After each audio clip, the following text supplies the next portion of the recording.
Alright guys, a quick one. Here, I'll detail how to send location on WhatsApp iPhone. So if at the end of this you found this offer informative, please don't forget to like and then subscribe.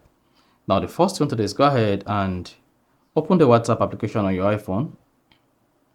Then once you open the WhatsApp application, locate the chart where you want to send your location.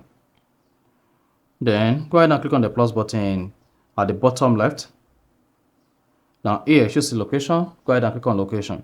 Then you can just come here and search for the location you want to send, or better still, come down here and select send your current location or your nearby location. However, if you want to share your live location, just select share live location.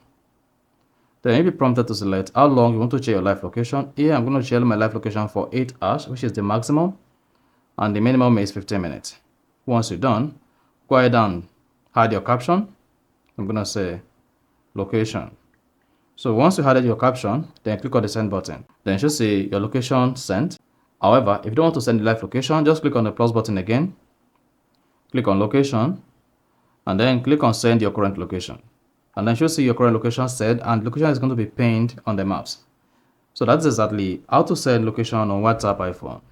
So if you found this offer informative, please don't forget to like and then subscribe.